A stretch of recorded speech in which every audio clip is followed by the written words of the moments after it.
E aí, gente, bom dia. Tudo bem com vocês? Bom dia, tudo ótimo, professor. Bom dia, tudo bem, Joacir? Joia, Bom dia, Jacir. devem estar Bom loucos para dia, entrar de férias, né? bom dia, José. Aqui tá tudo bem. E aí? Louco para entrar de Também. férias para quê, bicho? A nossa férias, nossa vida é uma férias constante. Larga de ser Não, a sua, não, a textão. nossa não. Já Viu só como é que todo mundo fica bravo? já quer dar uma de do contra, já. Então, gente, vamos para essa reta final aí, o último gás. Nossa disciplina é Direito Processual Penal 2. A gente vai junto até dia 7. Aí depois vocês entram de férias. Vou falar um pouquinho aqui da dinâmica da disciplina e dar alguns recados para depois a gente entrar na matéria em si. Então, primeira coisa, o Direito Processual 2, continuação de Direito Processual Penal 1, foi uma matéria que vocês viram há um tempinho comigo, logo no começo do ano. Então, eventuais dificuldades durante essas 2 semanas, vocês têm que entrar em contato comigo ou pedir alguma explicação durante a aula.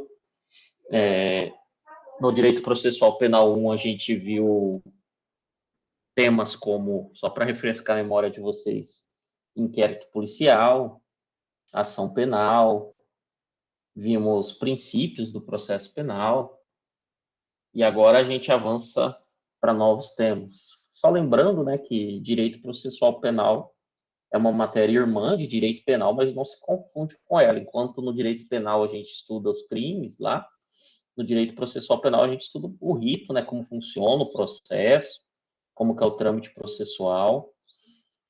No direito processual penal 2, falando até um pouquinho da ementa da disciplina, está lá no SIGA A, o foco, eu digo que são dois grandes temas, que são provas, onde se estuda especialmente as espécies de provas.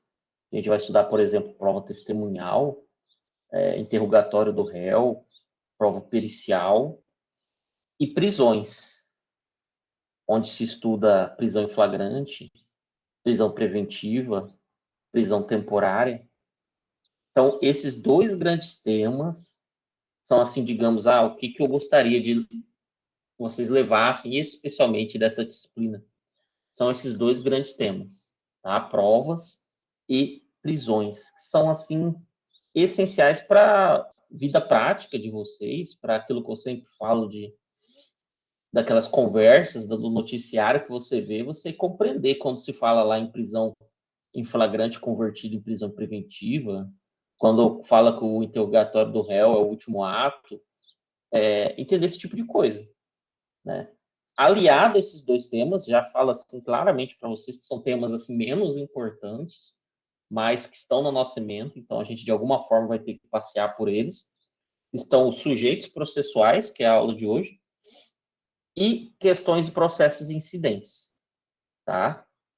Sobre questões de processos e incidentes, eu vou compartilhar a tela aqui, porque esse assunto vai ser objeto de uma atividade, e eu vou explicar agora como será essa atividade, e depois abro a palavra para vocês para tirar alguma dúvida. Essa atividade já está disponível lá no SIGA, esse arquivo que eu vou mostrar para vocês. Está no nome webconferência. Então, o que deve ser feito em relação ao tema questões e processos incidentes? Uma gravação de uma webconferência, essa vai ser uma atividade valendo 10 pontos. A webconferência deverá ser realizada por meio da plataforma Google Meet, né, essa que a gente está, devendo cada grupo encaminhar o link da gravação para o e-mail do professor, aqui o meu e-mail, até a data máxima de 4 de dezembro de 2021. No mesmo prazo, cada grupo ficará igualmente responsável por encaminhar esse link por meio do WhatsApp para mim, para que eu possa disponibilizar esse link da gravação para os colegas naquele grupo de aviso. Ao um dos representantes entrar em contato comigo via WhatsApp, informar, escreve um textinho, o nome dos componentes do grupo, qual turma é, que é a mesma aula aqui, no matutino e no noturno, e mostrar o link. Boa tarde, professor, segue o link do grupo 3, formado por fulano, beltrano e ciclano, do direito matutino. Professor, qual que é o material bibliográfico sobre esse assunto? Eu coloquei 2 livros de material de apoio já no SIGA-A, está lá no primeiro tópico, do Renato Brasileiro e do Aurélio Lopes Júnior, mas vocês estão abertos, livres para procurar outras fontes. O senhor precisa entregar algum texto, artigo? Não. É uma apresentação onde eu peço que vocês utilizem o PowerPoint para fazer a apresentação do grupo. Professor, esse grupo, então, vai entrar numa sala vazia, vai começar a gravar uma apresentação, vai finalizar a gravação, depois vai dar esses encaminhamentos que você falou. Isso. Professor, eu tenho medo, preocupado, fico preocupado em errar, tal. Não se preocupem. Façam da melhor forma, assim, digamos, até naturalmente. Logicamente que antes vocês se reúnem e traçam certinho o que cada um vai falar, aquilo de grupo que vocês sabem. Esses são os assuntos, aqui tem um horário errado aqui, ó, peço desculpa. Esses são os assuntos de cada um dos grupos. São 7 grupos do curso Direito Matutino e a gente vai fazer o sorteio desse grupo agora. Antes, alguém tem alguma pergunta? Professor, Esse entendi grupo errado pode ser, nós podemos escolher a pessoa? Peraí. Vamos combinar assim? Então, Levanta a mão quem for falar? Pode ser? Fica melhor. 2 abrir o áudio de uma só vez. Pode falar, Rauli. podemos escolher os participantes ou que nem você vai fazer esse sorteio? Vou fazer o sorteio. Quem caiu, caiu ali, não quer dizer. Isso. É porque nós temos turma aqui, porque justamente é isso, Joacir, nós temos turma de Sapezal e turma daqui, você entendeu? Mas hoje é tudo virtual. As reuniões que vocês vão fazer é virtual também. É tudo virtual? Então, beleza, então tranquilo. Maviane? Já retirou minha dúvida já, professor. Ok. Obrigada. Então, vou abrir aqui no SIGA para a gente fazer o sorteio agora.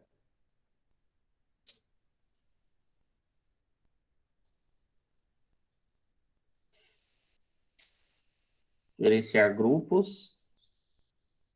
Então, aqui, ó, como que abre aqui para mim, né? Configurar grupo. Quantos grupos a turma terá? Eu me baseio no número de tópicos. Então, 7 grupos. Logicamente, por dar um número ímpar, vai ter grupos com menos pessoas. Então, vou colocar aqui o número 7 e vou clicar aqui para alocar os alunos sem grupos aleatoriamente. Atualizar. Aí eu sei que a gente fez uma atividade assim em janeiro ou dezembro, que vocês aí, depois que eu atualizar isso daqui, aparece para vocês esses grupos. Né? Então, vou atualizar e o grupo vai estar formado. Pronto, então tá aqui os grupos, né? Grupo 1, grupo 2, grupo 3, grupo 4, grupo 5, grupo 6 e grupo 7. Alguém está aí no SIGA? Vou salvar aqui primeiro, salvar. Alguém está aí no SIGA para informar para mim se já aparece aí o seu respectivo grupo? Sim, professor, já apareceu. Obrigado. Algumas coisas que a gente sabe que eu tenho visto aí nas redes sociais que vocês têm feito outras atividades, assim, mas a pegada dessa é diferente porque foi algo que eu fiz até no doutorado, que eu achei bacana, isso daí de você fazer uma gravação e depois disponibilizar para os colegas. Então, essa é uma diferença que não vai ser ao vivo para os outros colegas. E uma outra coisa que é importante, a gente sabe que um ou outro matriculado ali não está frequentando, aí, infelizmente, o grupo vai ter um a menos. Ou, felizmente, às vezes, um grupo lida melhor com o assunto quando está com menos integrantes. E, professor, qual que é o tema do grupo aí? É só pegar o arquivo lá, gente, webconferência. O tema 1 do grupo 1, e assim sucessivamente. Outra coisa, no dia 4 de dezembro, ó, até um recado importante para vocês, que é o dia que eu falei que a data limite para postagem, para encaminhamento, a gente vai fazer uma aula no sábado, no dia 4 de dezembro, onde a gente vai fazer digamos que uma troca de ideias com as turmas a respeito desse assunto, o que acharam mais interessante, qual foi a maior dificuldade nas gravações, no dia 4 de dezembro, e nesse mesmo dia, gente, depois eu vou anunciar melhor isso, colocar lá como aviso, eu estou programando uma pauta aí para a gente conversar sobre a 2022, tá? Então, peça aí 10 dias, né, que vai dar mais ou menos, que aí talvez até lá tenha até mais informações sobre alguns temas importantes, como retorno das aulas presenciais, que já está consagrado, mas vai sair uma instrução normativa sobre o assunto, sobre edital de vagas remanescentes, sobre esses assuntos aí que está todo mundo curioso para o ano que vem. Dia 4 de dezembro, num sábado, tá? Vai ser gravado para quem não puder assistir. A gente vai falar sobre um feedback sobre essas webconferências, sobre questões de processos incidentes, e ao mesmo tempo, um intervalinho e uma reunião sobre o curso em si, a apresentação das disciplinas de 2022. É isso. Alguém tem alguma dúvida sobre esse webconferência? Pode levantar a mão aí, fica à vontade. Tchau. Professor, minha dúvida é só a respeito dos alunos que não são da nossa turma, são de outros polos. A comunicação deles, normalmente a gente faz por e-mail, né? Se não responderem, a gente toca o barco. Toca o barco. É aquilo que acho que a gente até passou por algumas situações assim. Só manda depois para mim, né? Antes do dia da apresentação, pelo WhatsApp, manda um print ou manda com cópia para mim, que vocês entrarem. É mais fácil se vocês mandam com cópia o dia que vocês entrarem em contato. E aí eu fico com essa certeza que efetivamente vocês entraram em contato com esse colega. O que não pode é deixar de entrar em contato com eles, mas depois pode tocar o barco, até porque vocês devem tocar o barco, né? O prazo é curto, né, gente? Então, essa semana, vocês já podem, hoje, amanhã, entrar em contato com eles e fazer esperar um feedback aí de 24 horas, sei lá, e depois já tocar o barco. Mais alguém?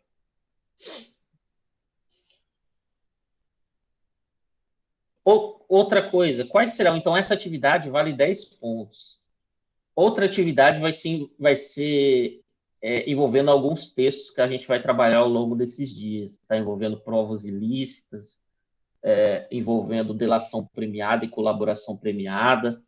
A terceira atividade, confesso a vocês que até coloquei no plano de ensino como uma avaliação objetiva, eu ainda estou amadurecendo isso, mas acredito que vai ser isso mesmo. Pensei em fazer algo menos formal, né, porque eu acho que deu até bem certo na última disciplina que a gente trabalhou junto, que foi Direito Penal 2, mas vamos ver, deixa eu passar mais alguns dias, eu falo de forma bem antecipada com vocês sobre isso.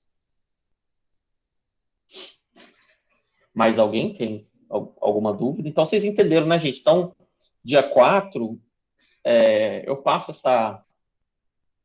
tiro algumas dúvidas aí sobre o assunto, questões de processos incidentes, e fala um pouquinho também sobre algumas situações aí do retorno das aulas. Outra coisa, os grupos tiverem dificuldade aí sobre algum tema, pode entrar em contato comigo, mas repito, tem 2 livros lá, mas às vezes a leitura do livro é um pouco truncada, achar um pouco difícil. Pode se socorrer à internet? Pode. E fiquem à vontade na construção dos slides. Michael, pelo jeito, é de fora. Michael, existe um grupo da turma, que eu não faço parte, né? Que o Thiago pode te adicionar. Coloca seu telefone aí no chat. E existe um grupo de avisos, que é da coordenação do curso, mas como eu sou o coordenador, também coloco recados da disciplina lá. Então, esse, como eu estou dando aula e não vou conseguir anotar, esse você manda um WhatsApp para mim, aí eu te adiciono depois nesse grupo, tá? Pode falar, Thiago. Ô, Jacer, o Michael e o João, ele estão no nosso grupo. Então, se eles colocar o número aí, eu já adiciono eles agora. Ah, que show. João, coloca aí seu número também. O Michel já colocou. Pronto. Aí eu coloquei meu número caso vocês queiram estar no grupo de avisos. Embora eu acho que o Thiago deve transmitir tudo lá do grupo de avisos para o outro grupo. E eu também faço questão de centralizar as informações quando eu estou na condição de professor no CIGA. Mais alguém?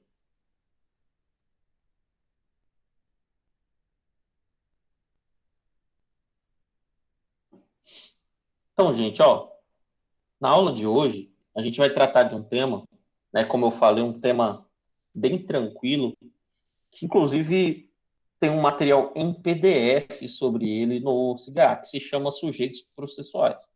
A gente poderia trabalhar com ele até, eu vejo muito isso acontecendo, não sei se vocês já assistiram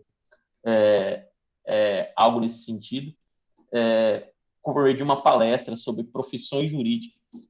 Né? Tem muito em cursos de direito palestras sobre esse assunto, onde lá reúne-se vários profissionais de várias áreas do direito e começam a falar um pouco dessa profissão. Eu, humildemente, vou falar um pouco de algumas profissões aqui, porque eles acabam sendo sujeitos processuais. E, repito, é um tema que, digamos, não tem uma relevância prática. Vocês vão estudar determinado sujeito se você for seguir determinada carreira. Ah, não, vou fazer concurso sobre o juiz, então, para ser juiz. Então, eu vou estudar lei de carreira, lei orgânica, etc.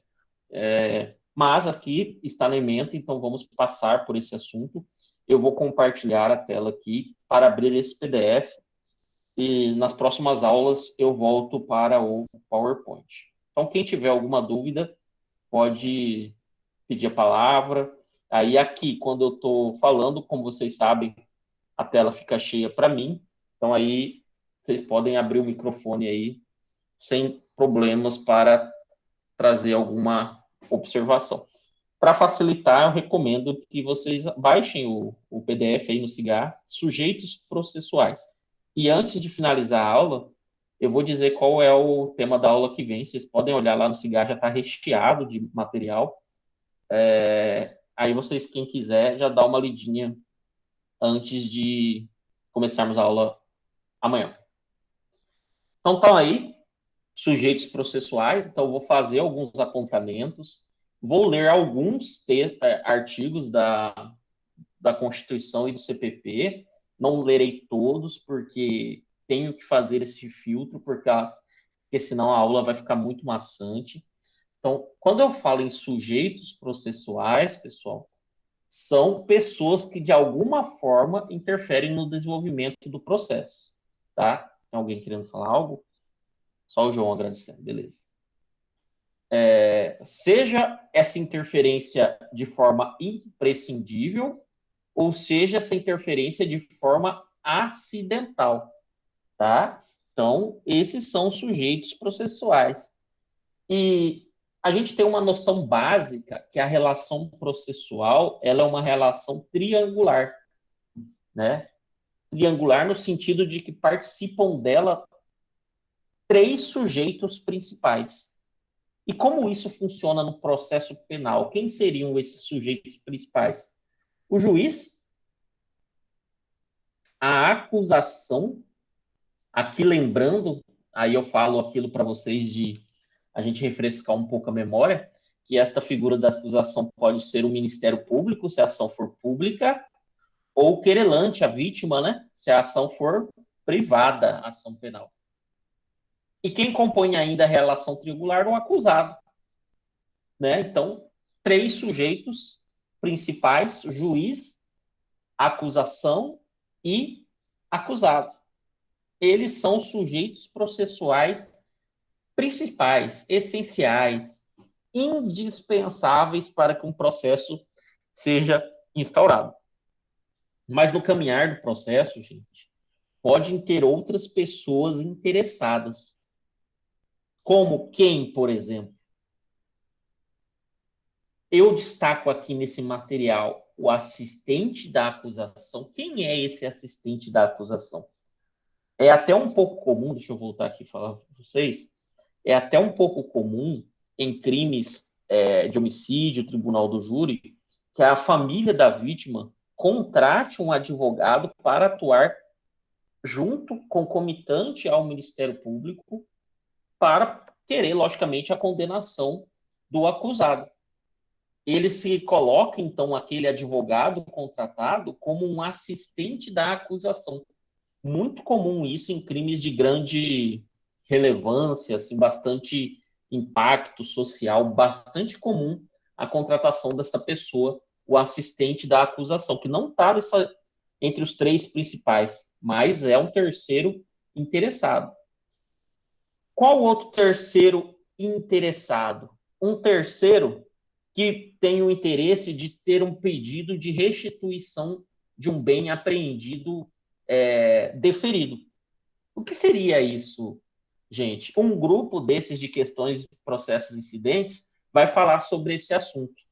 Imagina só, olha esse terceiro interessado aqui, ó. Imagina só, eu, humildemente, sem saber o real motivo, empresto meu carro para o meu amigo que diz que tem que ir até Cuiabá, levar a mãe no médico. Tá, beleza, pego meu carro lá cedo em casa. Esse meu amigo, na verdade, utilizou meu carro para um transporte de drogas, foi parado na PRF, ele foi preso, lógico que foi. E meu carro foi o quê? Apreendido. Eu quero entrar, eu, terceiro, sou o sujeito principal do processo? Não, sou o terceiro, mas sou interessado? Lógico que sou.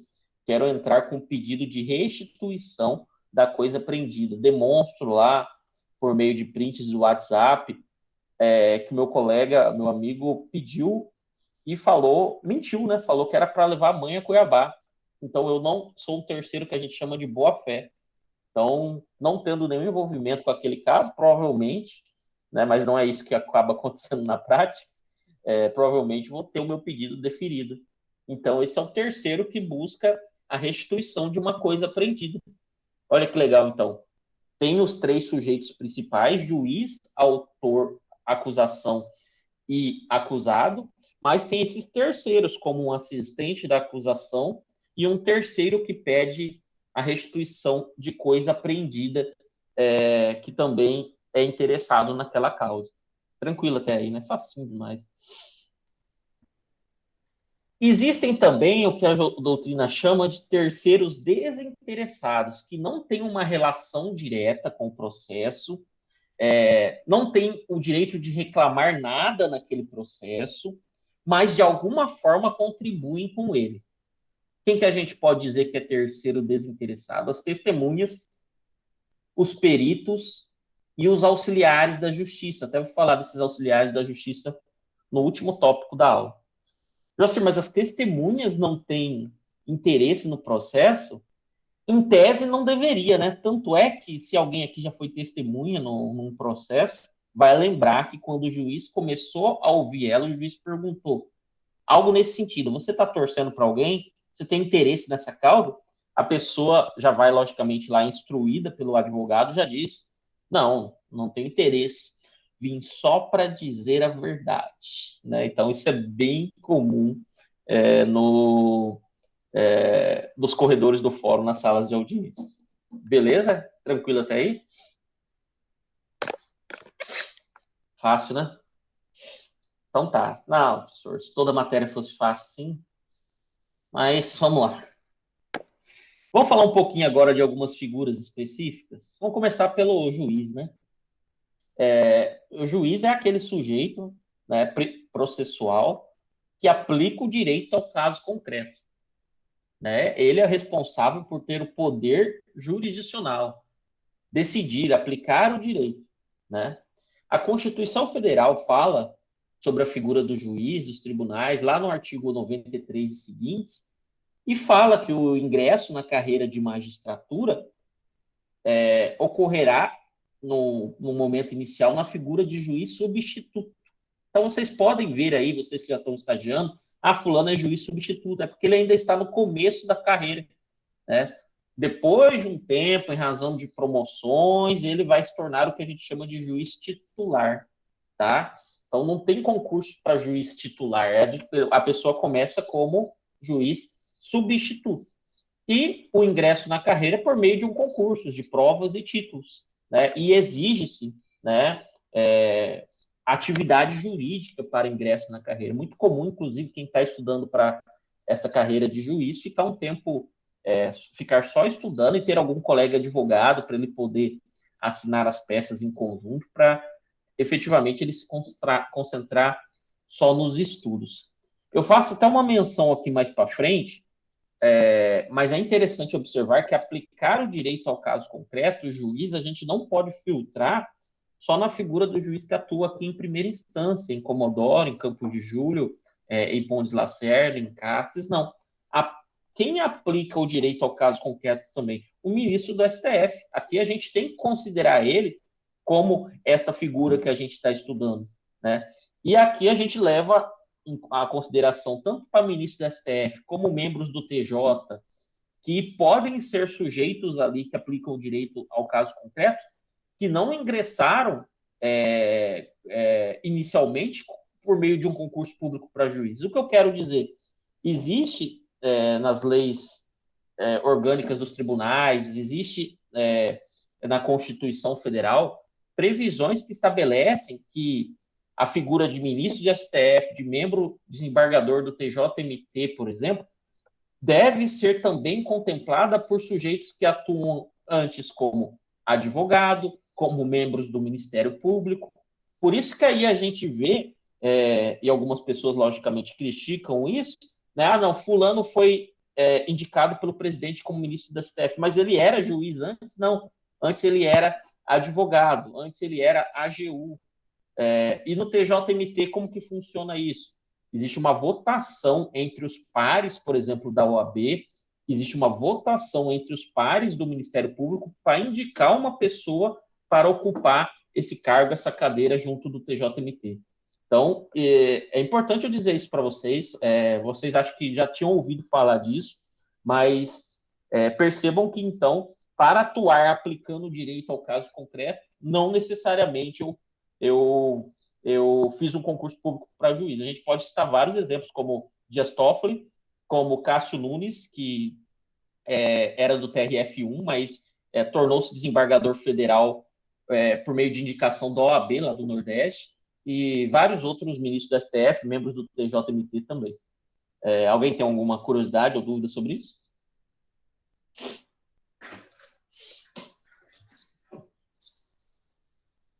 Tranquilo, então.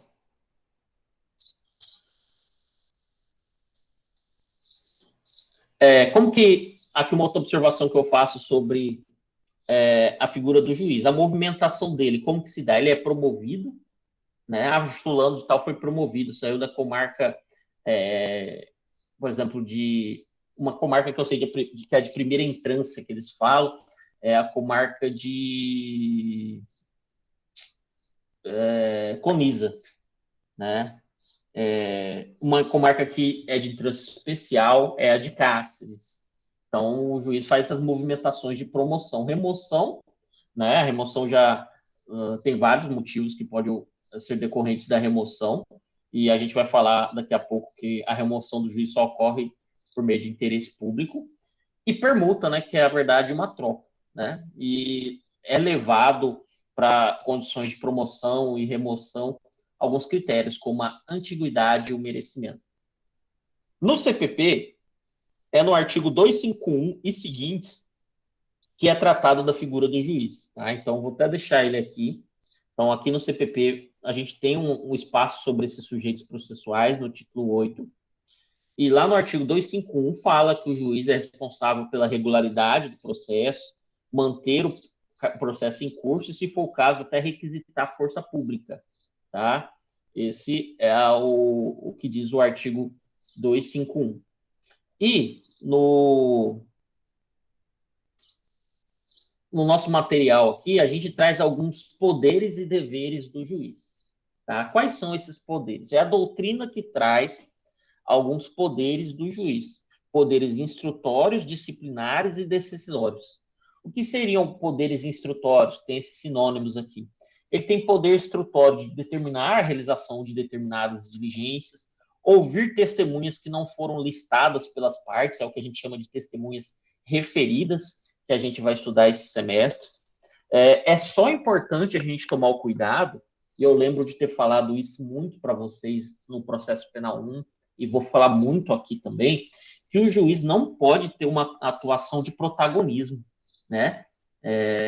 O juiz pode realizar esses poderes instrutórios, mas ele tem que ter cuidado para não se colocar na condição de uma das partes, de acusação especialmente, e nem de defesa. Então, tem que ser realmente poderes instrutórios quando permanece uma situação assim conturbada, uma lacuna, para dirimir alguma dúvida. E olhe lá. Existe também o que a gente chama de poderes disciplinares, né, que seria o poder de polícia. Qual seria o poder de polícia do juiz? Clássico esse, um exemplo que eu vou dar, de determinar a condição coercitiva de determinada pessoa que não quer se apresentar perante ele, né? E existem os poderes decisórios, né, de decisões, proferir sentenças, acórdãos, etc. Então, esses são os poderes do juiz. E quais são os deveres dele, gente?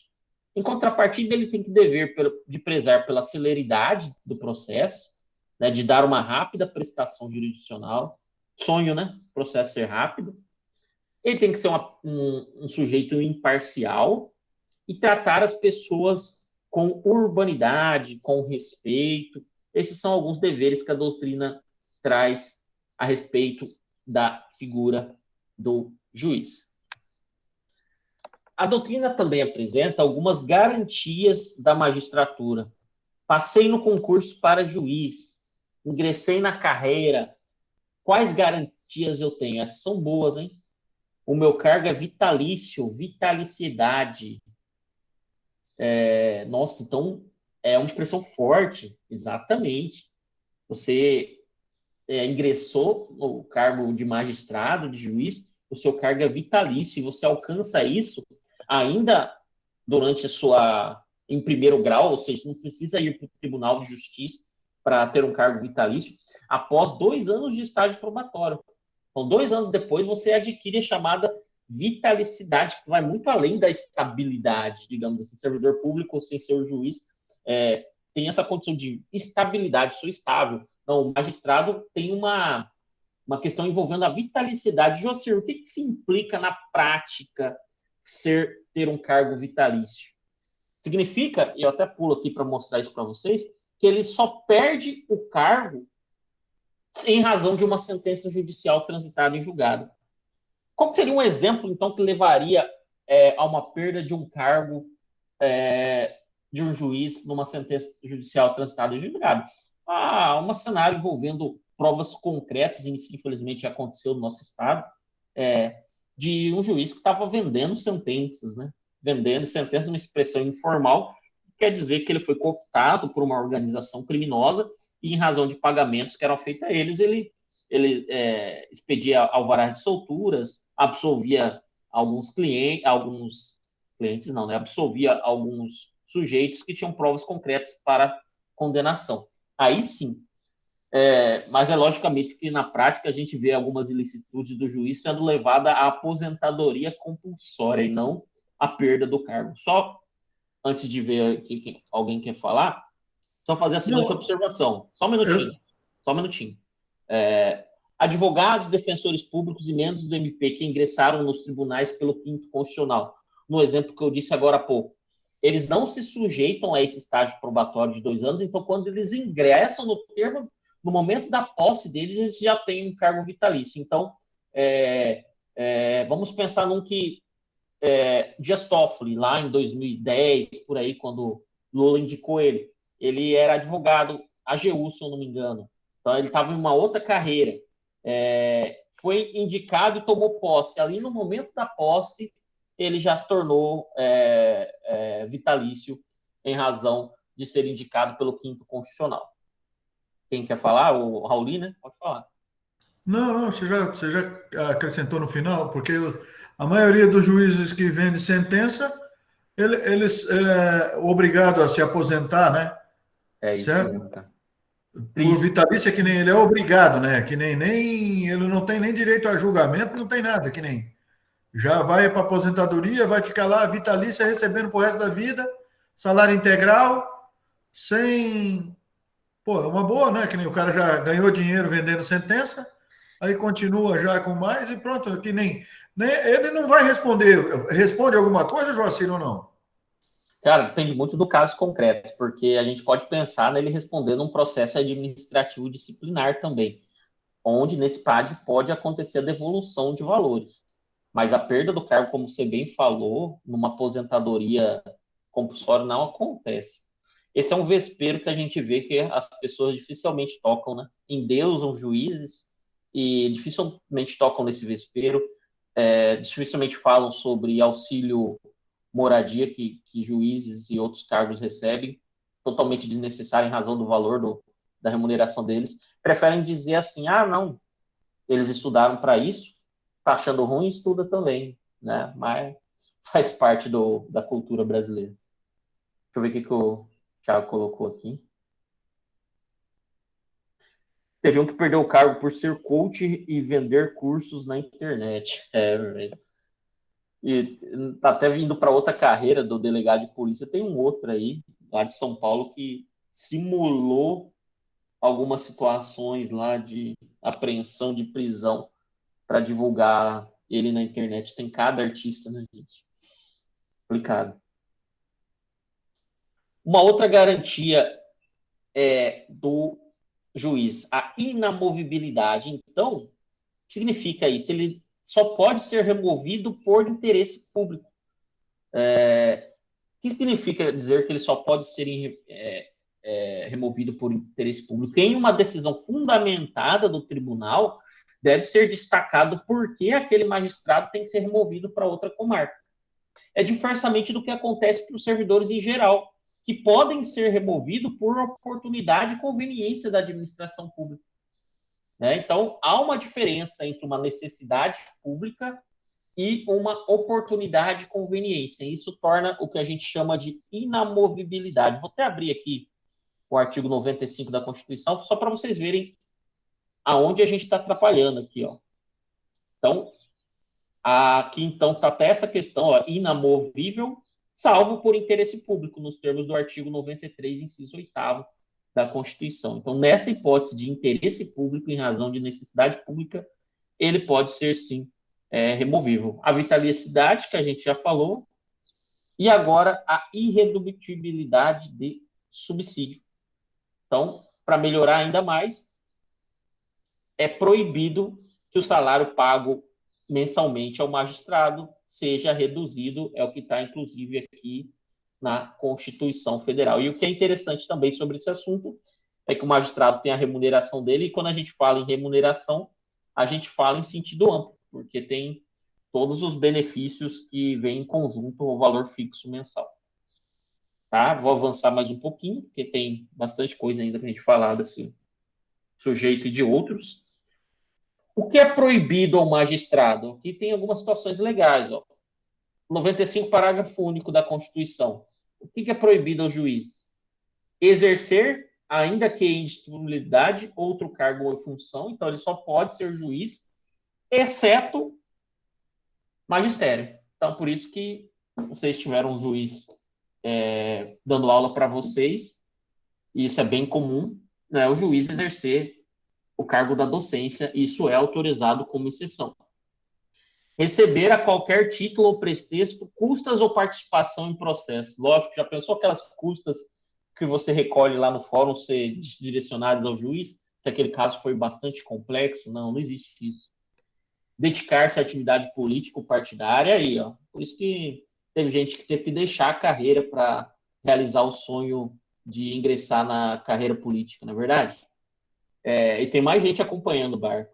Receber a qualquer título ou pretexto auxílios ou contribuições de pessoas físicas, entidades públicas ou privadas, ressalvadas exceções previstas em lei, ou seja, ele não pode pensar aqui numa entidade privada, o juiz vai receber uma contribuição lá do clube social da cidade, não pode, da maçonaria da cidade, não pode.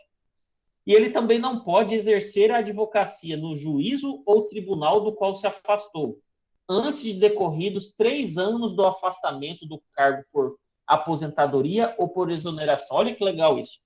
Então, o juiz aposentou. Naquela tribunal, no TJMT, ele é um juiz que aposentou no Mato Grosso. Perante o TJMT, ele não vai poder advogar, caso ele resolva continuar na ativa, durante 3 anos. É o que a gente costuma chamar, a doutrina costuma chamar de quarentena. Não tem nada a ver com 3 anos, mas a expressão quarentena é bem comum, vídeo pandemia, né? 3 anos de afastamento do cargo para aí ele poder advogar perante aquele tribunal no qual ele se aposentou ou ele pediu exoneração por qualquer motivo. Tranquilo, gente?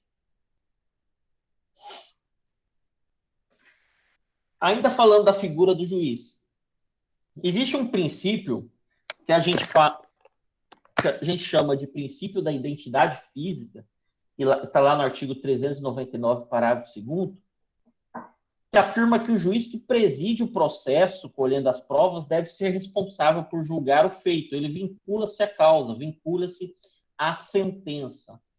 É um princípio assim que você tem uma justificativa para ele. Ora, se eu sou o juiz que ouviu o réu, se eu sou o juiz que ouvi a vítima, as testemunhas, se eu fui o juiz que tive acesso a todas as provas, logicamente eu sou o juiz mais preparado para julgar aquela causa. Mas, logicamente, que a gente tem que ver isso com ressalvas, e isso aqui é tratado nesse material como exceções, que são até extraídas lá do Código de Processo Civil, que existem alguns cenários que esta regra da identidade física não tem como ser contemplada. E a gente acabou de ver alguns aí. Eu sou o juiz daquela comarca, estava cuidando de determinado processo, mas ainda com o processo em trâmite, eu fui removido de Comodoro para Sapezal, fui removido de Campos de Júlio para Cáceres.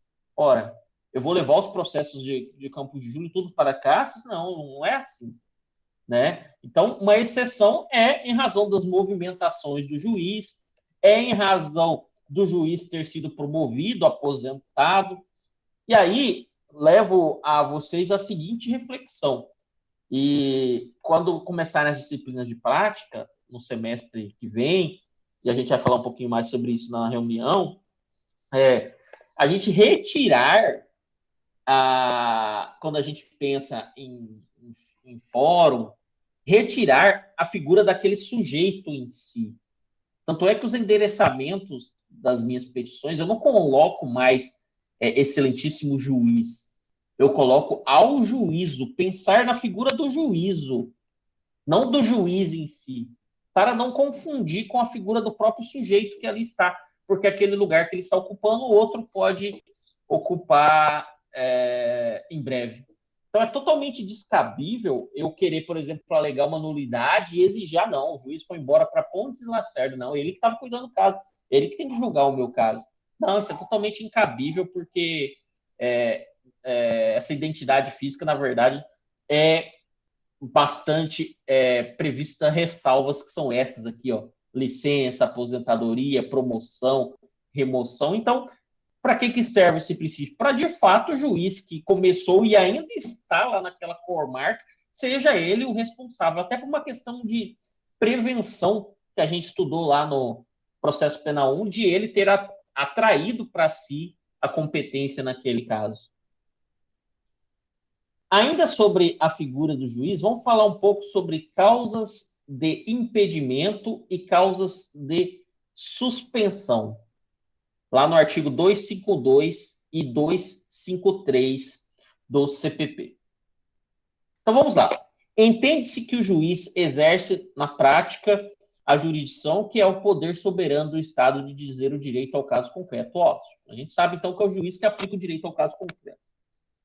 Entretanto, há determinadas causas taxativamente previstas no artigo 252 do CPP, que nos diz que o juiz está impedido de atuar. Então, vamos dar uma olhada em situações onde o juiz está impedido de atuar. 252 do CPP, vamos lá.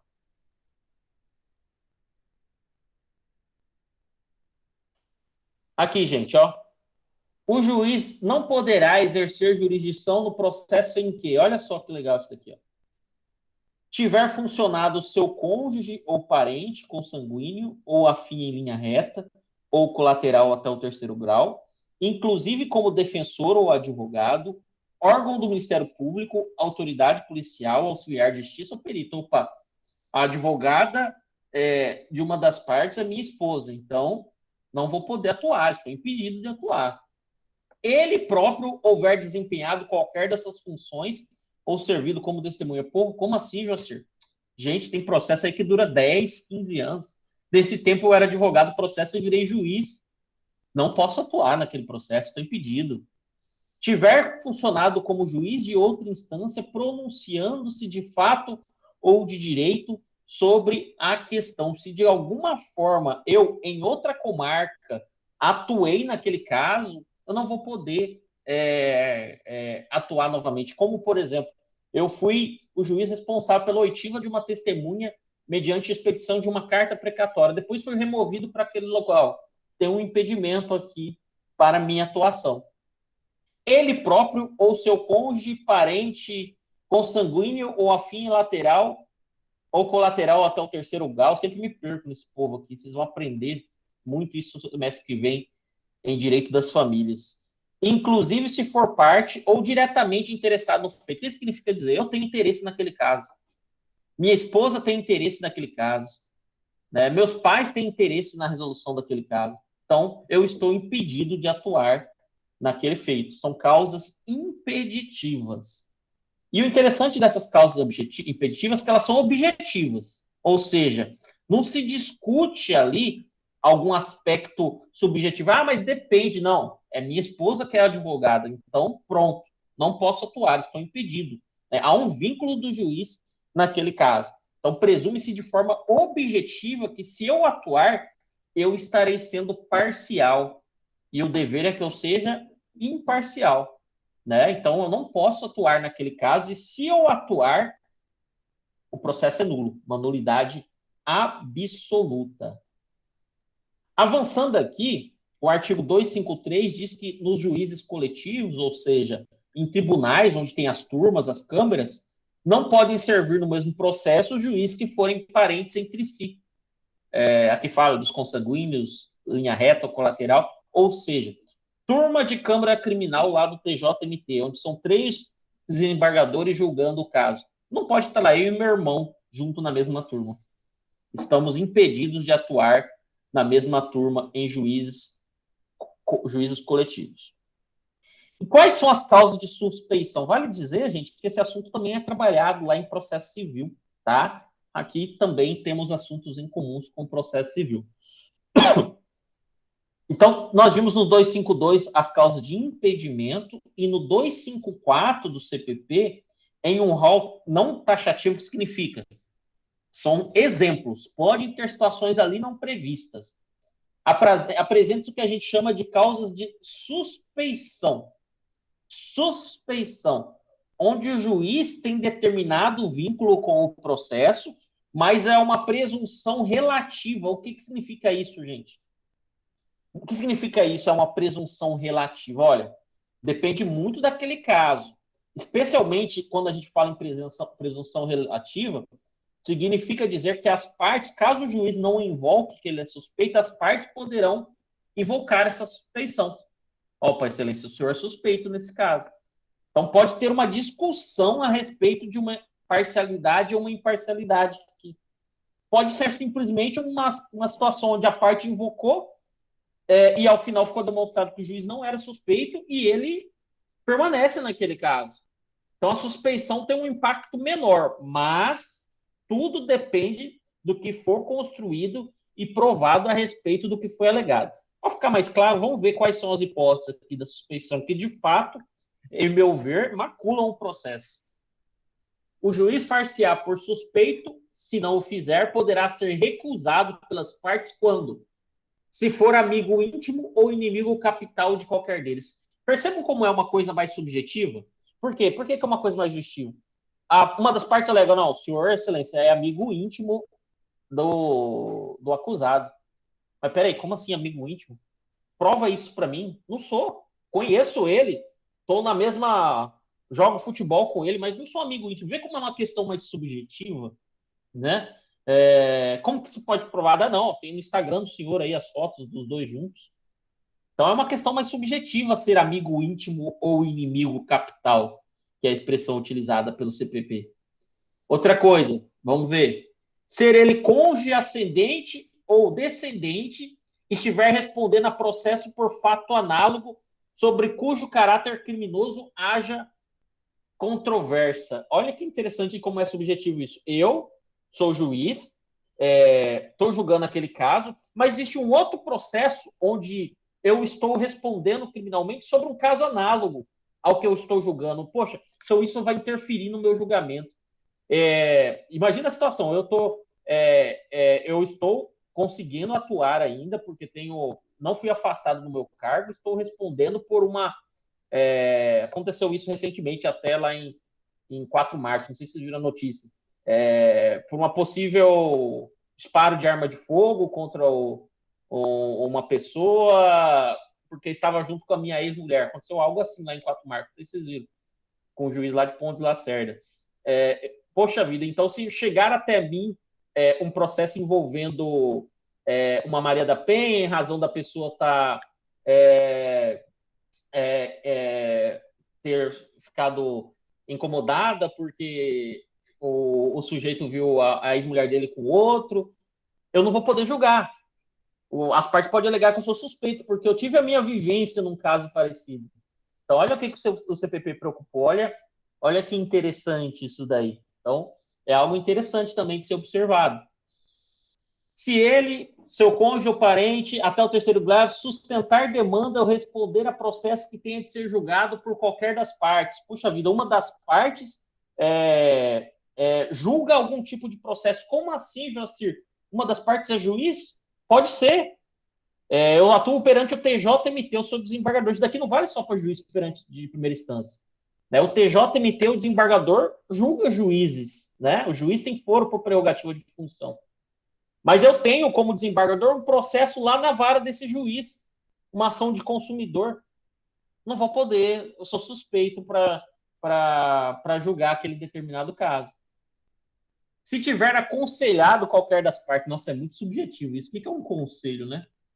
Se for credor ou devedor, tutor ou curador por qualquer das partes, de qualquer das partes. Opa, sou credor. Você vê, a gente viu que o juiz não pode ter outro vínculo, mas sei lá, como que eu vou ser credor de alguém? Só se for um credor que não envolva uma relação, por exemplo, locatícia. Se for sócio de sociedade, acionista ou administrador de sociedade interessada no processo. Então, uma preocupação assim, bem detalhada do CPP, mas, como eu disse, a suspeição demanda prova. É uma presunção relativa. Deixa eu abrir aqui. Se o juiz atuar nesse processo, as partes poderão alugar nulidade, mas será uma nulidade relativa. Significa nulidade relativa, a parte que alegar vai ter que demonstrar que aconteceu algum tipo de prejuízo, tá? Então, demonstrando esse prejuízo para aquele caso, poderá anular, sim, o processo. Artigo 254 do CPP, foi o que a gente leu, então tá ok. E eu gosto bastante desse artigo 256 aqui também. Ó. A suspeição não poderá ser declarada nem reconhecida quando a parte injuriar o juiz ou de propósito dar motivo para criá-la. Eu lembro que aconteceu algo nisso quando aquela juíza Selma era juíza ainda, Selma lá, foi candidata. Ela era uma juíza bem, assim, digamos assim, incisiva, né? E era comum os advogados, as partes, discutirem com ela em audiência, né? Então, num cenário como esse, de discussão, onde rolou uma rixa em audiência, o clima pesou, era comum os advogados depois entrarem com pedido de suspeição. Não, ela já se tornou parcial. Mas as maiorias das vezes não colavam, por causa dessa previsão, né? Foi uma situação em audiência, em razão desse cenário criado em audiência, não tem prova que ela é uma juíza suspeita, que vai ser parcial. E a gente pode, logicamente, levar essa condição também para a discussão Lula versus Moro, esse tipo de questão, né? Que várias exceções de suspeições foram protocoladas e acabou sendo logrou êxito em algum momento lá em Brasília, esqueci onde que foi que foi deferida a nulidade de alguns atos. Show.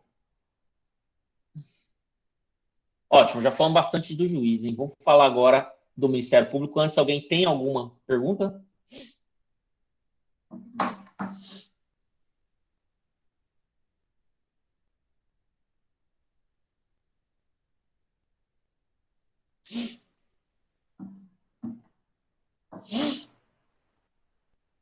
Um de cada vez, senão atrapalha a aula.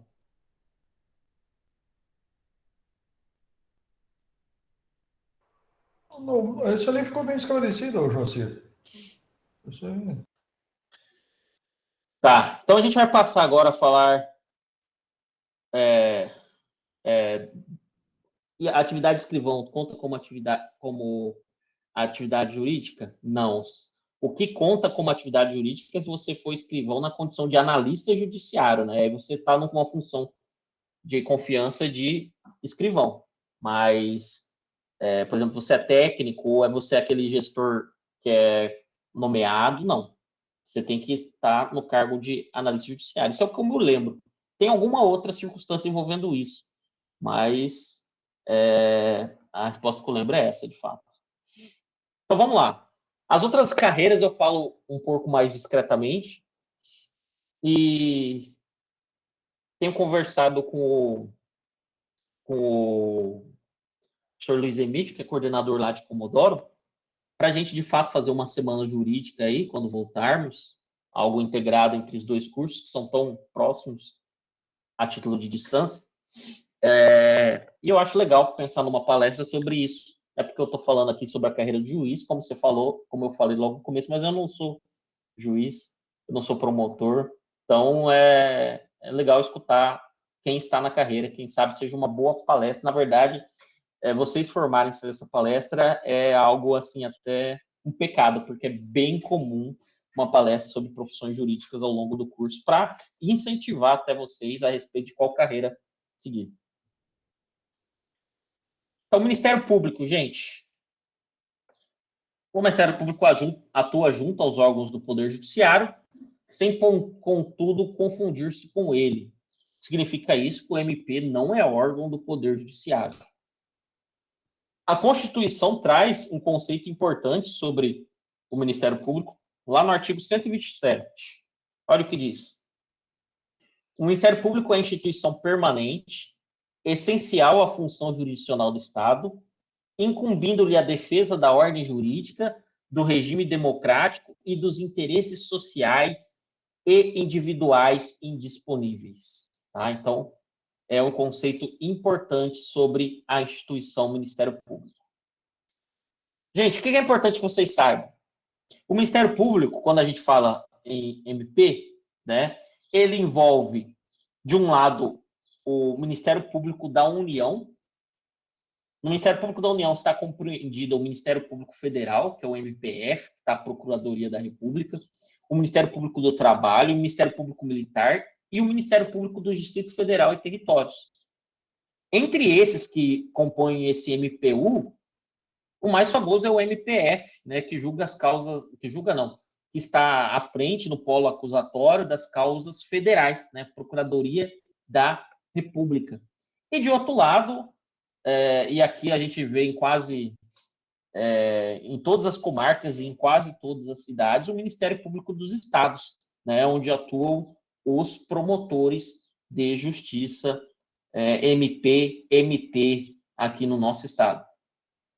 No Ministério Público da União, quem está à frente dele é a Procuradoria-Geral da República, o PGR, né, o Procurador-Geral da República. Já cada estado possui o seu PGJ, Procurador-Geral de Justiça, né? Então, quando a gente pensa, por exemplo, aqui em Cáceres, onde tem o MP, MT, e tem a Procuradoria da República, em Cáceres, então, a gente tem os procuradores federais, que ficam no Ministério Público Federal, e os promotores de justiça, que ficam no Ministério Público do Estado do Mato Grosso, né? É muito comum também a gente fazer referência que, além do Conselho Nacional de Justiça, existe também um Conselho Nacional do Ministério Público, que visa controlar esse órgão, tá?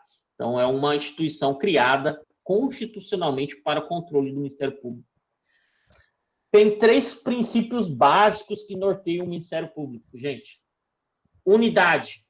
É una porque todos os seus membros fazem parte de uma só corporação. Eu tenho até uma situação que eu passei numa audiência em relação a isso, essa questão da unidade, que é bastante interessante. Eu era estagiário, fui assistir uma audiência, o promotor de justiça estava na audiência, e em algum momento uma das partes quis chamar ele pelo nome ou algo nesse sentido, e ele falou, eu sou o Ministério Público. Então, unidade. Todos os seus membros fazem parte de uma só corporação. Então, naquela condição, ele é o Ministério Público. Isso significa unidade. Indivisibilidade.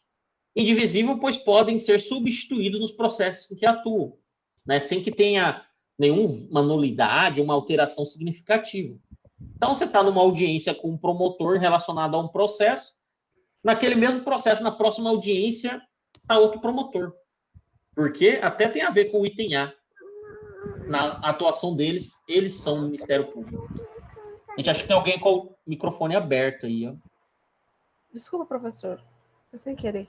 Tá. E independência funcional. Eles atuam segundo sua consciência jurídica, não podem sofrer interferências do Poder Executivo, de juízes ou de órgãos superiores. O Ministério Público tem várias funções, entre elas, e é essa que está até destacada nesse artigo 129, é que ele é o responsável pela ação penal pública, né? Ele possui garantias similares à magistratura. Quem tiver curiosidade, não vou ler agora, pode ler lá no 128, parágrafo 5º, inciso 1º, e também possui vedações, tá? O que eu vou ler agora é o artigo 257 e 258 do CPP. Vamos lá. Falando sobre o Ministério Público. Ao Ministério Público cabe promover privativamente a ação penal pública, e isso que a gente viu tanto no direito processual penal, o titular da ação penal pública é o Ministério Público. Fiscalizar a execução da lei. Puxa vida, quantas vezes vocês já devem ter ouvido isso? Se não ouviram, vou ouvir muito. O promotor é o fiscal da lei. Artigo 258. Os órgãos do Ministério Público não funcionarão nos processos em que o juiz ou qualquer das partes for seu cônjuge ou parente consanguíneo ou afim, em linha reta ou colateral até o 3º grau, inclusive. E a ele se estende, no que lhe for cabível, as prescrições relativas à suspeição e aos impedimentos dos juízes. Pronto. Então, aquelas causas impeditivas e de suspeições, no que for cabível, aplica-se também ao Ministério Público. Próximo. Querelante, gente. Vamos recordar quem é esse querelante? Fácil. Querelante é o sujeito ativo da relação processual penal condenatória quando se tratar de ação penal privada. Alguém lembra de um crime que a ação é penal privada, que ao invés de ter como titular o Ministério Público, tem o querelante? Quem pode falar para mim?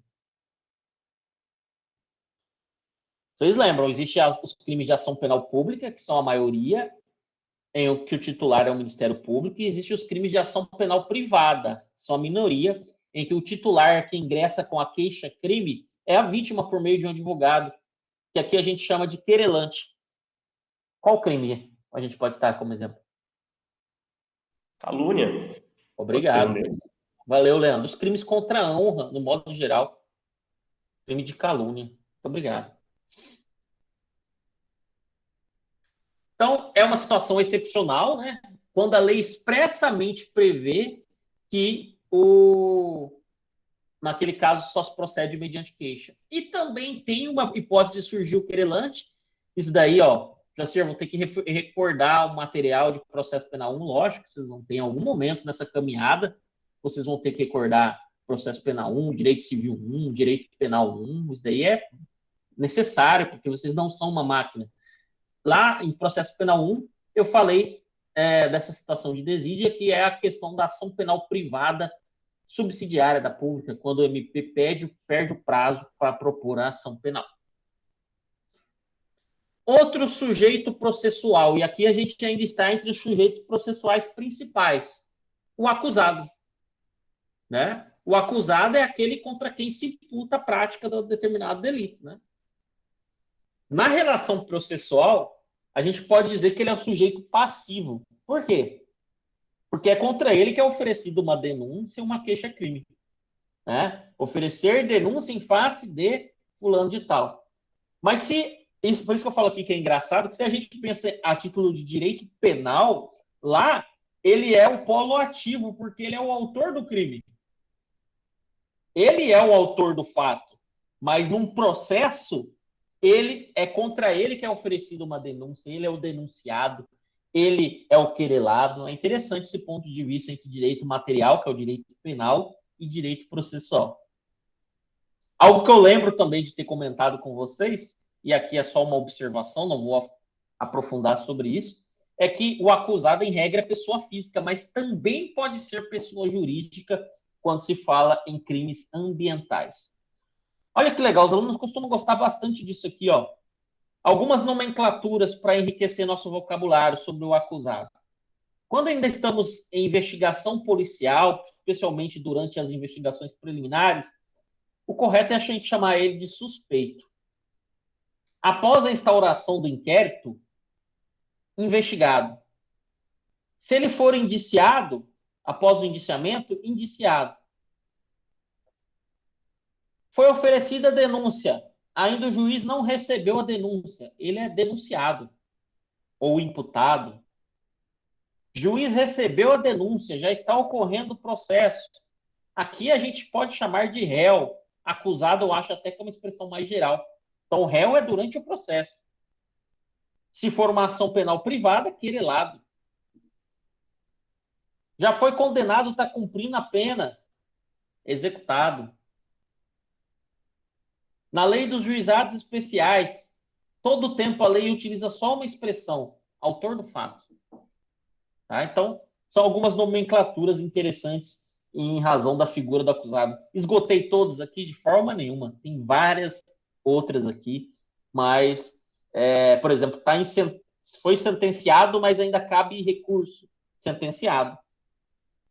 Sentenciado, bem comum também. 259, vamos dar uma lidinha aqui no artigo 259 do CPP. A impossibilidade de identificação do acusado com seu verdadeiro nome ou outros qualificativos não retardará a ação penal quando certa sua identidade física. A qualquer tempo no curso do processo do julgamento ou da execução de sentença, se for descoberta sua qualificação, far-se-á a retificação por termo nos autos, sem prejuízo da validade dos atos precedentes. O que significa isso, gente? O Ministério Público quer oferecer a denúncia, mas só sabe o primeiro nome do sujeito. O que vai fazer? Ah, não pode denunciar. Sabe quem é, sabe, mas só sabe o primeiro nome. Ixi, já vi tanto isso. Vocês que estagiam podem ter visto, se não irão ver. Só coloca lá o nome do cara, o primeiro nome dele é Claudinei. Sabe o que o promotor vai colocar na denúncia? Claudinei de tal. Claudinei de tal, não sabe o sobrenome? Vai assim mesmo, Claudinei de tal. Se ao longo do processo descobrir o nome completo dele, retifica. Tá? Aqui eu também faço a menção da leitura do artigo 41, não vou ler ele agora, depois vocês dão uma lidinha. Quero ler esse artigo 260. Se o acusado não atender a intimação para o interrogatório, reconhecimento ou qualquer ato que sem ele não possa ser realizado, a autoridade poderá mandar conduzi-lo à sua presença. O mandado conterá, além da ordem de condução, os requisitos mencionados no artigo 252, no que lhe for cabível. A gente vai falar um pouco mais de condução coercitiva na aula sobre prisão, mas é bastante interessante esse assunto porque até que ponto uma condução coercitiva se confunde com uma situação de prisão em flagrante. Existe uma discussão sobre isso, e por isso que eu coloco no material que ninguém é obrigado a produzir prova contra si mesmo. O que eu posso adiantar para vocês agora é que existe uma corrente que diz que tudo bem, eu posso ser conduzido coercitivamente até o fórum em razão de uma decisão do juiz, mas lá eu posso exercer o meu direito ao silêncio. Então, até que ponto essa condução coercitiva tem uma eficácia? Então, é interessante essa questão da condução coercitiva. Para quem tiver curiosidade, já juntei, está lá no tópico 3, que a gente vai estudar, tá?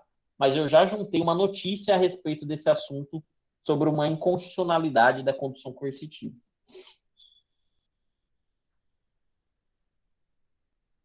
Tá, falamos do acusado, vamos falar um pouquinho de quem representa ele. Defensor. Gente, defensor é uma expressão genérica, tá?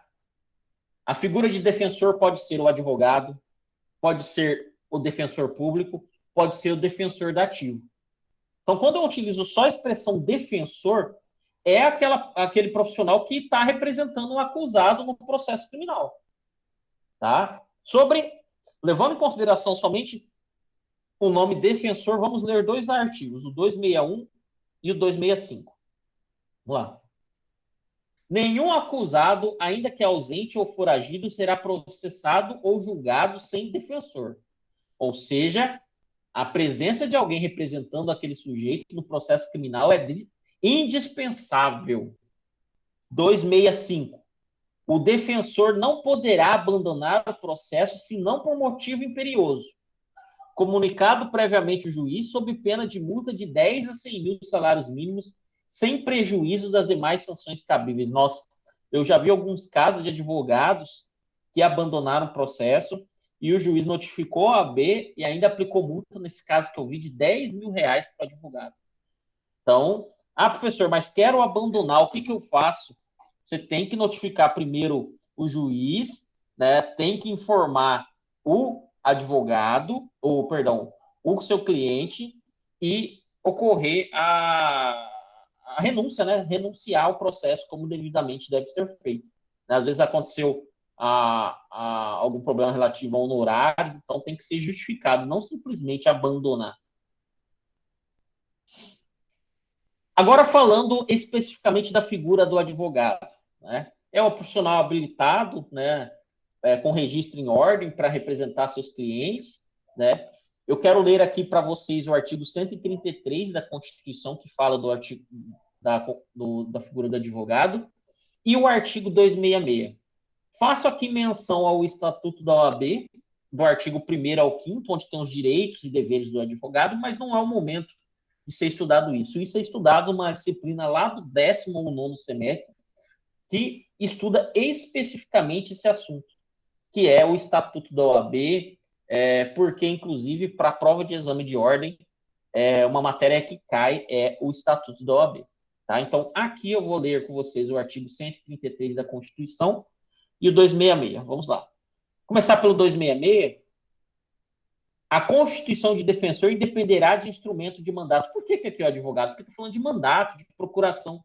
É advogado que precisa disso daí. Se o acusado o indicar por ocasião do interrogatório. Então, é assim.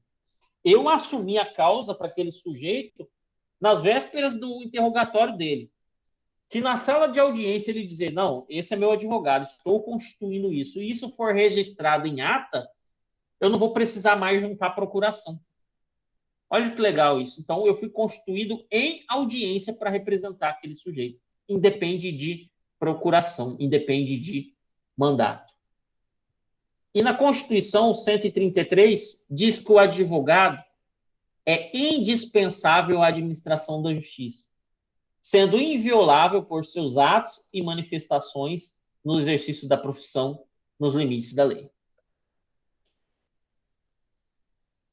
Avançando, Defensoria Pública, gente. 2 artigos importantes sobre Defensoria Pública. 134 e artigo 5º, inciso 74.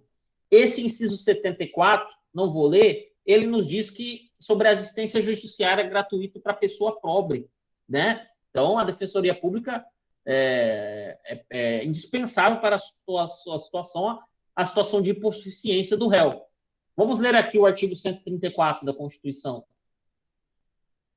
A Defensoria Pública é instituição permanente, essencial à função jurisdicional do Estado, incumbindo-lhe como expressão e instrumento do regime democrático, fundamentalmente a orientação jurídica, a promoção dos direitos humanos e a defesa em todos os graus, judicial e extrajudicial, dos direitos individuais e coletivos, de forma integral e gratuita aos necessitados. Então, esse é o papel super interessante da Defensoria Pública. A Defensoria Pública, ela abrange a Defensoria Pública da União, que em Cáceres tem a DPU, que atua em processos previdenciários, tráfico internacional de drogas, Defensoria Pública do Distrito Federal e dos Territórios, algo específico, né? E Defensoria Pública dos Estados, que a gente sabe que é a que é mais comum no nosso cotidiano. Inclusive, existe uma lei complementar sobre a Defensoria Pública, que é a Lei Complementar 80/94. Nem toda cidade, nem toda comarca possui Defensoria Pública. Na verdade, nos últimos anos aconteceu até o fechamento de algumas defensorias, né? Então, o que faz aquela pessoa que não tem condições de contratar um advogado? Aí surge essa figura, ó, bastante comum, defensor dativo. O juiz nomeia alguns defensores que são advogados na cidade para atuar e depois essa pessoa recebe o que a gente chama URV, um valor por parte do Estado pela sua atuação. Até tem aqui a menção ao artigo 263 e 264 do CPP, que aqui está o defensor dativo. Se o acusado não o tiver, né, não tiver um advogado, será nomeado defensor pelo juiz, ressalvado seu direito de a todo tempo nomear outro de confiança ou a si mesmo defender-se caso tenha habilitação. Salvo motivo relevante, advogados e solicitadores serão obrigados, sob pena de multa, a prestar seu patrocínio aos acusados quando nomeados pelos juízes. Então, quando nomeado, o juiz, se você for nomeado, você tem o dever de atuar. E é muito comum, em comarcas pequenas, você colocar, deixar uma lista lá de interesse em ser defensor dativo. Pode falar, Maviane. Maviane? Oi, professor. Eu tenho uma dúvida bem simples. Em relação a esse valor que o advogado dativo recebe quando ele atua, existe uma tabela específica de valores, é a tabela da OAB, ou existe uma outra tabela diferenciada em relação a valores por serviço prestado? Existe uma tabela específica do TJ, mas eu não lembro o valor. Faz anos que eu não atuo como defensor dativo. Muito comum a gente atuar no começo da nossa carreira, né? Mas eu não lembro o valor. Eu lembro por curiosidade. Ainda é baratinho, né, velho? Não, Né? Eu lembro por curiosidade, eu atuei como defensor dativo no rito do júri. Ganhei 12 mil reais para atuar no júri. Entendeu? Então, para dar um impulso no começo da carreira, costuma ser interessante. Mas, para você receber esse dinheiro depois não é fácil, não. Você tem que entrar com uma petiçãozinha, vai para o tribunal. Você tem que executar esse valor contra o Estado. É uma chatice para você receber isso daí. Professor, bastante, 12 mil reais. Pergunta quantos advogados que fazem tribunal de júri cobra. Fala, Rui. Não, eu estou dizendo. É igual você falou, aquele início de carreira, aquele 12 mil depois. Esses 12 mil depois é que nem você vai gastar. Você vai demorar quanto tempo? 6 meses, 8 meses aí para receber ele? Exatamente. É isso aí. Né? Então, no momento, ele foi legal, né? Quando foi contratar, vou pegar esses 12 mil, a cabeça velha parece um monte de cifrão nela, né? Professor. Vou ganhar dinheiro, já vou gastar nisso, naquilo e pronto. Quando o cara vai ver, aí vai demorar 6, 8 meses para receber. Só outra coisa, que nem hoje o defensor público, ele faz algum concurso ou não, Sim, o Joaquim? a carreira de defensoria pública pressupõe concurso, e a defensoria pública do estado do Mato Grosso, inclusive, é uma das que melhor remunera seus defensores públicos. Concurso. Pode falar, Leandro. O senhor falando aí na questão do júri, um colega meu que é advogado cobrou 80 mil para fazer a defesa do júri. Pra você ter uma ideia. É bem alto mesmo. Mas com aquilo vem as responsabilidades também, né? Não é fácil, não. Mas ô, Joacir, só uma questão. Tá, num tribunal de júri, eu sei que você mexe com esse negócio do penal, certo? Dentro dessa defensoria, vamos dizer assim, do advogado, tá, que vai defender o réu lá, no caso, certo? Você cobrou X, vamos dizer assim, só a termos de curiosidade. Você cobrou X. Suponhamos lá que o crime do cara foi que nem você vai tentar livrar a cara dele, certo? Ou baixar a pena dele o máximo que puder, né? Porque tem situações que não tem como sair livre, certo? Mas você vai tentar baixar o máximo que puder. O preço continua o mesmo ou isso tem alguma coisa?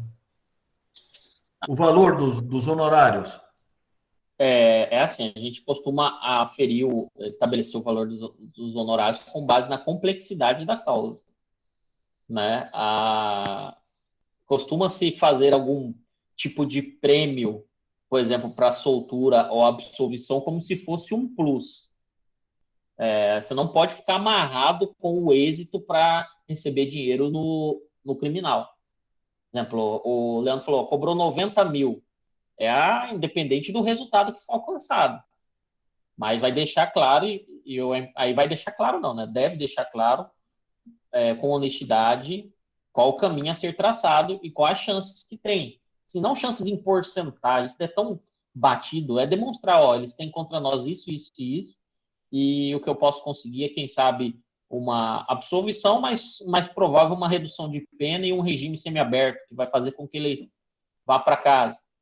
Então, isso daí já gera um impacto interessante. Mas já atuei em casos, por exemplo, de, nosso valor é tanto, mas vamos deixar combinado, que se eu conseguir te soltar, mas aí é só um plus, entendeu? É mais 100 mil, por exemplo. Então, você não pode ficar amarrado ao êxito da ação. Isso daí você amarra. Aí você amarra isso em consumidor, essas causas previdenciárias, você amarra. Agora, criminal é muito pesado para você amarrar o êxito da ação, entendeu? Porque você vai ter que estudar bastante. Isso você vai ter que estudar muito, porque você vai ter que pegar ali você vai trabalhar quase que 20 horas por dia ou mais, certo? É isso aí. Próximo do júri. Não, estou dizendo próximo do júri, porque o que é que acontece? Porque você vai ter que trabalhar em defesa dele, que nem você vai ter que ver outros acontecidos e tal. Fazer a oratória, né? Isso, é verdade. A Maviane quer falar. Ou é a mão anterior? Acho que é a mão anterior dela. Então, vou voltar aqui. Curador especial, gente. O artigo 262 do CPP fala que ao menor é nomeado um curador especial. Acontece que eu lembro também, eu falo que eu lembro, porque eu já dei muito essa aula, mas eu não sei se realmente vocês conseguem lembrar disso, né? Lá de janeiro, que eu falei que no CPP, em alguns momentos, eles falam de uma figura de um menor entre 18 e 21 anos. É porque o nosso CPP, eu lembro de falar isso na primeira aula para vocês, nosso CPP é de 1944, nessa época vigorava o Código Civil de 1916, tem que falar de 1916, pra vocês não acharem que é 2016. E no Código Civil de 1916, a maioridade era alcançada aos 21 anos. Então, existia uma hipótese de curador especial para quem tinha entre 18 e menos de 21 anos. Isso está tacitamente revogado pelo Código Civil de 2002. Por quê? Hoje, alcançou 18 anos, é maior de idade, responde normal penalmente. E menos de 18 anos não é o CPP que cuida, não é o Código Penal que cuida, é o Estatuto da Criança e do Adolescente. A gente falou até agora de vários sujeitos importantes, alguns principais, outros não, mas também temos é uma expressão genérica isso daqui, tá, gente? Para abraçar todo mundo. Os funcionários da justiça são os servidores que integram o quadro pessoal do funcionalismo público, entre as quais a gente pode destacar o escrivão e o oficial de justiça. Sobre eles, vamos ler o artigo 274 do CPP. Dos funcionários da justiça. As prescrições sobre suspeição dos juízes estende-se aos serventuários e funcionários nos que lhe for cabível. Voltando aqui. Se a gente utiliza esta expressão funcionário da justiça, a gente remete aos funcionários permanentes, embora existem outros que não são permanentes. Então, a gente pode fazer a seguinte subdivisão. Os auxiliares permanentes são servidores concursados que integram o quadro de pessoal, como, por exemplo, o escrivão oficial de justiça. Mas existem auxiliares eventuais da justiça, alguém que é nomeado para determinado encargo, ad hoc pelo juiz. Quem? Perito, intérprete. E a gente também tem os auxiliares extravagantes da justiça, que são entes públicos ou privados que, ao atuarem, acabam colaborando com o judiciário. Exemplo, Correios, é só pensar na citação por meio de aviso de recebimento, jornais, publicação de editais, polícia militar, também até no processo crime, na próprio início, numa situação de flagrante. Aqui, eu citei alguns auxiliares, destaco que numa breve aula, numa futura aula, a gente vai falar bastante sobre a figura do perito quando tratarmos de prova pericial. Alguma pergunta, pessoal? Então é isso, essa foi a nossa aula de hoje, né? Falamos sobre sujeitos processuais. Próxima aula, amanhã, o tema é, até colocar aqui no chat, um slide que está lá no SIGA, teoria geral da prova. Espero que vocês tenham um bom restante de dia e um abraço. É um prazer retornar a dar aula para vocês. Valeu, gente. Tchau, professor. Até mais. Falou, professor. Até amanhã. Falou. Bom dia.